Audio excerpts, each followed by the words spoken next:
ચાલો મિત્રો, સ્વાગત છે તમારું અમારી કિયા કિચન રેસીપીમાં। તો ચાલો આજે આપણે બનાવીશું ઢોકળા। તો ઢોકળા આપણે બેસન અને રવાના લોટના ઢોકળા બનાવવાના છે।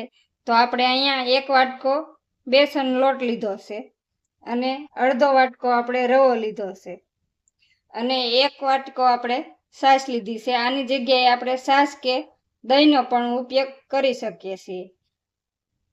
અને અહીંયા આપણે ખાંડ લીધી છે। આ આપણે 2 ચમચી ઈનો લીધો છે અને આ નમક લીધું છે આપણે સ્વાદ અનુસાર।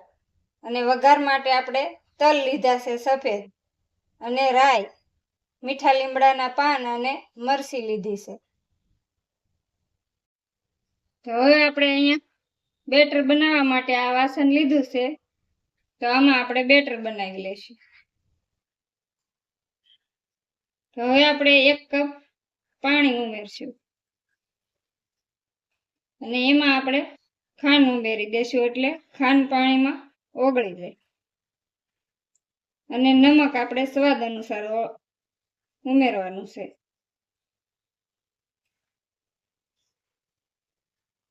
હવે આપણે રવો એડ કરી દેશું અને બેસન લોટ। તો લોટને આપણે સાળીને જ યુઝ કરવાનો છે। આપણે પહેલેથી સાળીને લીધેલો છે એટલે સાળ્યો નથી।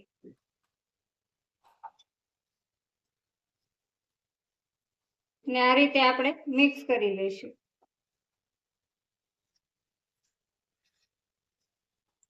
ને હવે આપણે છાશ ઉમેરી દઈશું। જેટલી જરૂર પડે એટલી જ આપણે ઉમેરવાની છે।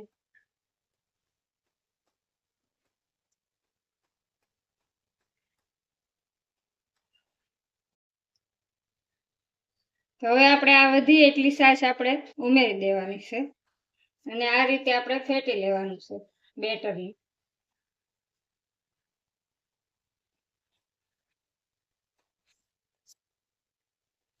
બેટર આપણે આપણી ચમચી આ રીતે સોટે એ પ્રમાણે આપણે રાખવાનું છે।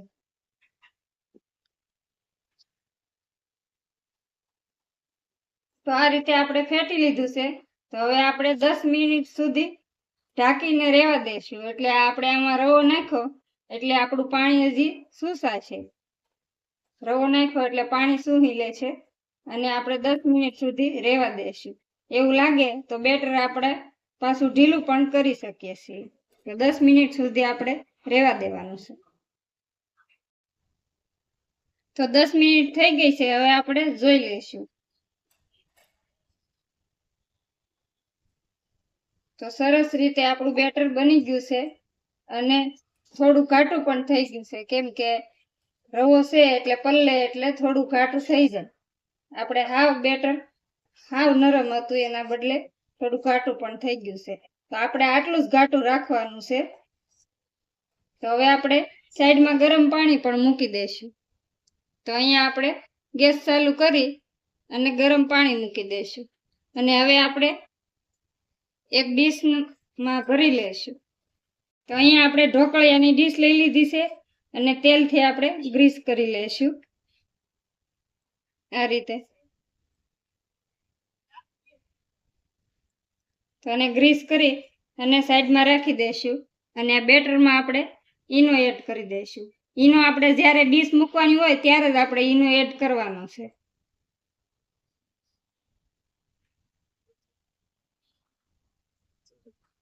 ઈનો એડ કરીને આપણે થોડું પાણી એડ કરીશું અને આ રીતે ફેટી લઈશું।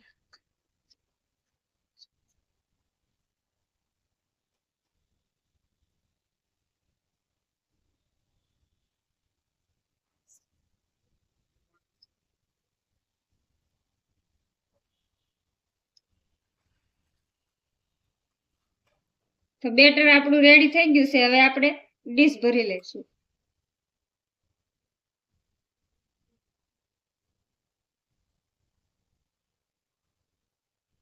તો આ રીતે આપણે એટલી ડીશ ભરવાની છે એટલી આપણે અધૂરી રાખવાની છે કેમ કે ફૂલ છે આપણા ઢોકળા એટલે આખી ડીશ ભરાઈ જશે।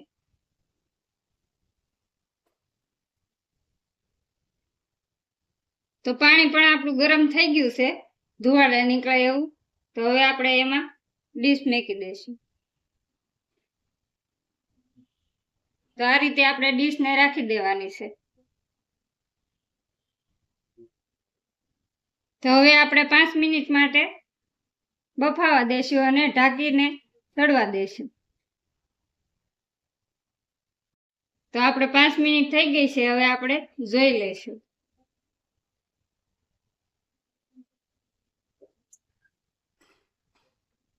તો ચાકુથી આપણે જોઈ લેવાનું છે આ રીતે.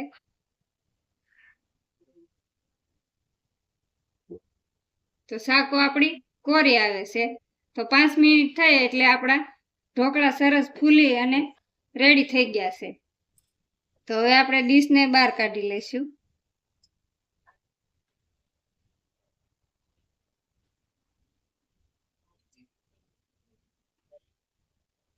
તો સરસ આપણા ઢોકળા ફૂલી ગયા છે અને સરસ ડીશ આપણી રેડી તૈયાર થઈ ગઈ છે. તો આપણે 5 મિનિટ લાગી છે. તમે જેટલી ડીશમાં બેટર ભરો એટલી વાર લાગે. આપણે 5 મિનિટની વાર લાગી છે, કેમ કે નાની ડીશ છે અને એટલું બેટર આપણે ભર્યું હતું એટલે 5 મિનિટમાં આપણા ઢોકળા રેડી થઈ ગયા છે. તો હવે આપણે બીજી ડીશ પણ એ રીતે મૂકી દઈશું.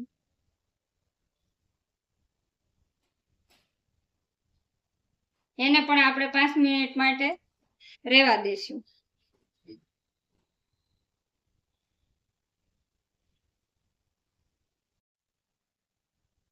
તો ડીશ આપણી સરસ ઠરી ગઈ છે અને આ રીતે આપણે કટ લગાવી લઈશું.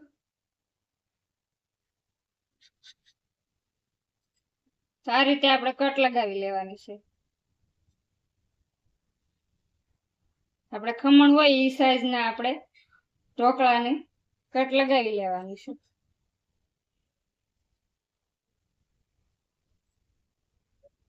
સરસ ફૂલેલા અને સોફ્ટ બન્યા છે આપણા ઢોકળા. એકદમ સરસ બન્યા છે.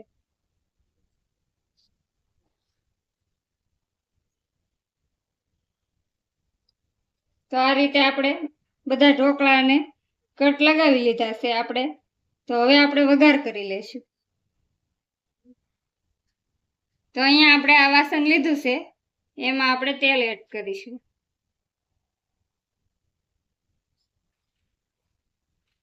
તેલ ગરમ થાય ત્યાં સુધી આપણે રહેવા દઈશું.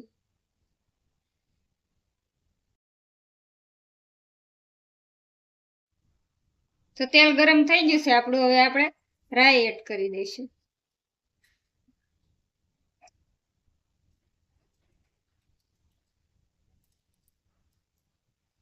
હવે આપણે મરચી અને મીઠા લીમડાના પાન એડ કરી દઈશું.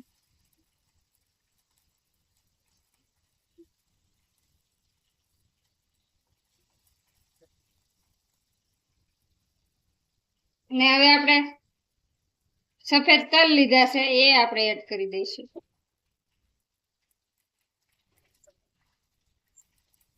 ગેસને આપણે બંધ કરી દઈશું. તો તલ પણ આપણે સરસ ફૂટી ગયા છે. હવે આપણે ડીશમાં વઘાર કરી લઈશું. તો આ રીતે આપણે વઘાર કરી લેવાનો છે. બધી બાજુ આ રીતે આપણે વઘાર એડ કરી દેવાનો છે.